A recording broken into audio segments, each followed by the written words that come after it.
I'm Asta Nielsen, and I am proud to represent Denmark in Miss International 2025. But for me, this is more than just a crown.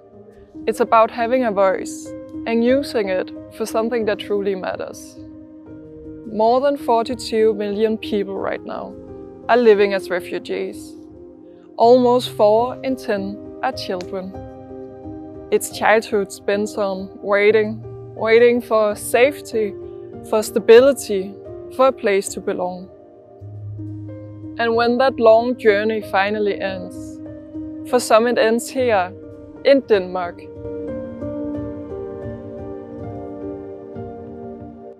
No matter where a child is born, they deserve more than uncertainty. They deserve care, education, and the chance to grow. That is the heart of the UN Convention's rights of the child, but it's also reflected in the Sustainable Development Goals, especially the goals that are focused on peace, equality, and education. And that's exactly why I volunteer at Vores Asylbørn, to help make those promises real, not just written. As a political science student and as someone who is politically active, I see every day how there's sometimes a big difference between policies and principles and practice. And that's exactly why I volunteer with an organization who helps asylum-seeking children, to help make sure that the rights we all agreed on are also the rights that every child lives. We are a team of volunteers, legal advisors who guide families through the legal process, therapists who support parents and children through the challenges they face, and people like me who stay in touch with the kids, help with homework, listen, and remind them that they are not alone.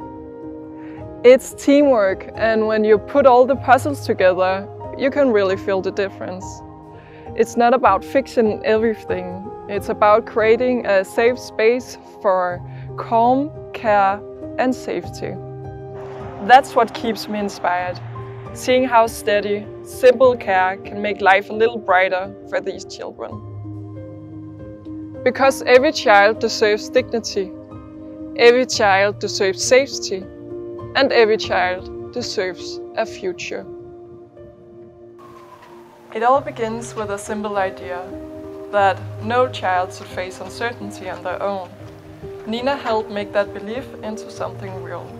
Nina, how did Vores Asylbørn begin? We saw that the children in the Danish asylum centers were not being heard and not being supported enough. And we decided to create the organization, offering legal advice, family therapists, and contact persons. And we help above 100 kids per year succeed most of our cases, showing that the Danish authorities are not respecting the children's right. This really shows how important the work that we do really is. At Vores Asylbørn, we stand beside them, so no child has to face uncertainty on their own. Together, we stand up for their rights, until every child is safe, seen, and free.